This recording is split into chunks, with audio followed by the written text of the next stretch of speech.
जय श्री राम मित्रों, आज हम इस वीडियो में आपको बताएंगे कि साल 2024 में उत्पन्ना एकादशी कब है। उत्पन्ना एकादशी की तिथि, समय और मुहूर्त, पूजा विधि और उत्पन्ना एकादशी की कथा के बारे में। उत्पन्ना एकादशी के दिन एकादशी माता का जन्म हुआ था, इसलिए इसे उत्पन्ना एकादशी कहा जाता है। देवी एकादशी भगवान विष्णु की एक शक्ति का रूप है। मान्यता है कि उन्होंने इस दिन उत्पन्न होकर राक्षस मुर का वध किया था, इसलिए इस एकादशी को उत्पन्ना एकादशी के नाम से जाना जाता है। धार्मिक मान्यता के अनुसार इस दिन स्वयं माता एकादशी को आशीर्वाद दिया था और इस व्रत को महान व पूजनीय बताया था। कहा जाता है कि उत्पन्ना एकादशी का व्रत रखने से मनुष्य के पूर्व जन्म और वर्तमान दोनों जन्मों के पाप नष्ट हो जाते हैं। उत्पन्ना एकादशी व्रत का जो डेट और शुभ मुहूर्त है वह हिंदू पंचांग के अनुसार नवंबर माह की एकादशी तिथि की शुरुआत 26 नवंबर को रात्रि 1:01 पर शुरू होगी। वही इस तिथि का समापन 27 नवंबर को भोर में 3:47 पर होगा। पंचांग के आधार पर 26 नवंबर को उत्पन्ना एकादशी का व्रत रखा जाएगा। वही एकादशी व्रत का पारण 27 नवंबर को किया जाएगा। अब जान लेते हैं उत्पन्ना एकादशी व्रत की पूजा विधि के बारे में। अन्य एकादशी व्रत की तरह उत्पन्ना एकादशी व्रत का भी पूजा विधान भी एक समान है। एकादशी व्रत रखने वाले व्यक्ति को एक दिन पूर्व यानी दशमी की रात्रि में भोजन नहीं करना चाहिए।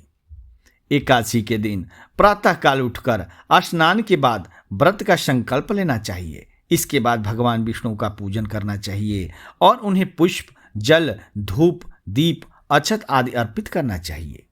इस दिन केवल फलों का ही भोग लगाना चाहिए और समय समय पर भगवान विष्णु का सुमिरन करना चाहिए। रात्रि में पूजन के बाद जागरण करना चाहिए। अगले दिन द्वादशी को पारण करना चाहिए। किसी जरूरतमंद व्यक्ति या ब्राह्मण को भोजन व दान दक्षिणा देना चाहिए। इसके बाद स्वयं को भोजन ग्रहण करके व्रत खोलना चाहिए। अब जान लेते हैं उत्पन्ना एकादशी व्रत कथा के बारे में।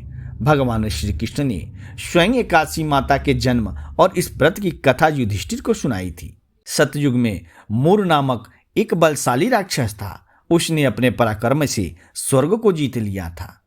उसके पराक्रम के आगे इंद्रदेव, वायुदेव और अग्निदेव भी नहीं टिक पाए थे। इसलिए उन सभी को जीवन यापन के लिए मृत्युलोक जाना पड़ा। निराश होकर देवराज इंद्र कैलाश पर्वत पर गए और भगवान शिव के समक्ष अपना दुख बताया।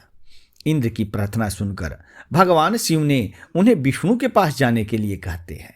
इसके बाद सभी देवगण क्षीर सागर पहुंचते हैं। वहां सभी देवता भगवान विष्णु से राक्षस मुर से अपनी रक्षा की प्रार्थना करते हैं। भगवान विष्णु सभी देवता को आश्वासन देते हैं। इसके बाद सभी देवता राक्षस मुर से युद्ध करने उसकी नगरी जाते हैं। कई सालों तक भगवान विष्णु और राक्षस मुर में युद्ध चलता है। युद्ध के समय भगवान विष्णु को नींद आने लगती है और वो विश्राम करने के लिए एक गुफा में सो जाते हैं। भगवान विष्णु को सोता देख राक्षस मुर उन पर आक्रमण कर देता है, लेकिन इसी दौरान भगवान विष्णु के शरीर से एक कन्या उत्पन्न होती है। इसके बाद मुर और उस कन्या में युद्ध चलता है।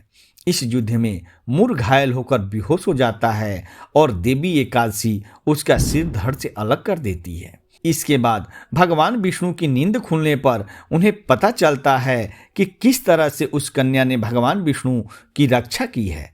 इस पर भगवान विष्णु ने उसे वरदान देते हैं कि तुम्हारी पूजा करने वाले के सभी पाप नष्ट हो जाएंगे और उसे मोक्ष की प्राप्ति होगी।